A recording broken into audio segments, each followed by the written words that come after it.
Loosely based on the new film in theaters, The Incredible Hulk continues the partnership between Sega and Marvel that brought players Iron Man in May.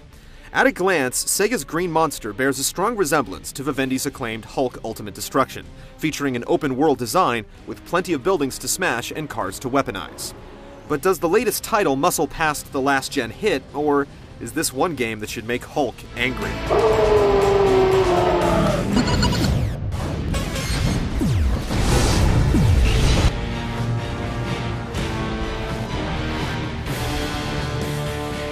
After a brief battle in a Brazilian industrial complex, the Hulk is unleashed on Midtown Manhattan. From here, you're free to scale buildings, wreak havoc on the streets, and tackle various objectives.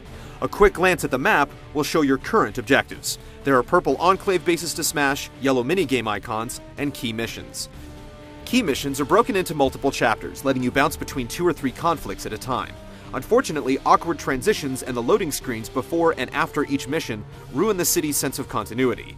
Another annoyance is that your choices alternate between plenty to famine, since missions are unlocked in waves. You can't unlock new missions and side quests without finishing all of your current conflicts first. When you aren't engaged in missions, you can scrounge the city to find hidden goods. Just don't expect much help from the game's subway system early on. You have to find each station on foot first. Tearing down landmarks like Madison Square Garden or Trump Tower earns you collectible tokens. Jump rings test your skills atop the tallest structures, and items to boost your health and rage meters are hidden in nooks and crannies throughout the city. As in other Marvel games, 15 comic book covers are stashed away in the city, but you'll have to complete specific missions before each one will show up in its hiding place, so get ready to retread old ground looking for them. The Incredible Hulk does feature a list of fun challenges called feats, which you can tackle to unlock new attacks, improve mobility, and earn secret costumes. They include climbing the 5 highest skyscrapers, throwing a few cars into buildings, or simply running 5 miles. If you're unlucky enough to have an Iron Man save file, you can unlock the Hulkbuster costume right off the bat. The extra costumes don't amount to more than alternate paint jobs, but accomplishing the feats is fun in itself. There's a fair amount of content buried deep in the city's underbelly, but the stilted pacing often leaves the world feeling empty and a bit too linear.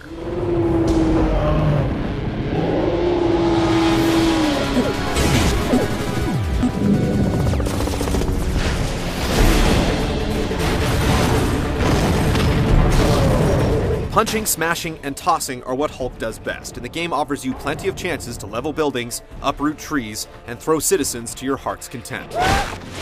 Bare-fisted, Hulk's moves are pretty basic, but you can use nearly anything as a weapon. Rip out a section of concrete to use as a shield, swing a light post like a baseball bat, tear a bus into a pair of steel boxing gloves, or leave a wake of destruction simply by running down the street. However, destruction comes far too easy. Tossing a pedestrian can blow up multiple cars or a whole line of trees, and poor collision detection causes some objects to shatter to pieces as Hulk simply runs near them. Intentional or not, causing wanton destruction builds your rage meter, giving you access to healing moves and powerful special attacks. But it also raises your threat level, bringing soldiers, armored vehicles, and mechanized troops to stop your unnatural disasters. You can fight them off for a while, but the troops will keep coming and often cause more damage to the city, raising the threat level even higher, so you'll need to find somewhere to lie low until the alerts clear. Missions don't offer much in the way of variety, usually consisting of running from point to point to destroy army bases or dismantle various types of bombs. One of the more creative missions has you causing just enough destruction to draw attention from news helicopters and then luring them to an enemy base. From time to time, you'll also encounter other Hulk enemies like the UFOs, but defeating them can be as simple as waiting for them to get dazed so you can charge in for cheap hits. The mini-games scattered throughout the city can be more fun than the missions at times.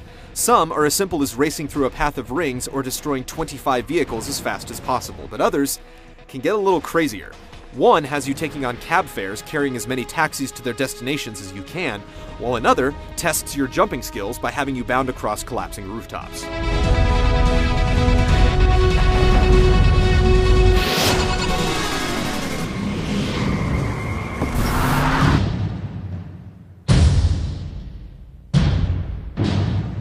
Dragging the Incredible Hulk down more than anything is the awful presentation. The Hulk himself looks good, and the streets are passable at the ground level, but climb a building and you'll be treated to one of the ugliest skylines this side of the N64.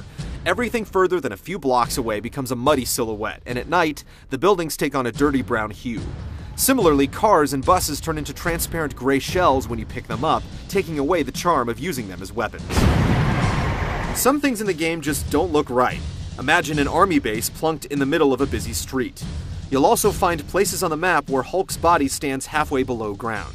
Even when there isn't a glaring flaw, the game just looks bland in general. Cutscenes don't look too bad, but many are so brief that you'll likely miss them if you look away.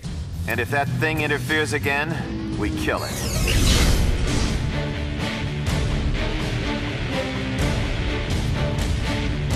It's fun to run around as the Hulk in an open world, harassing pedestrians and tearing the city apart with your bare hands.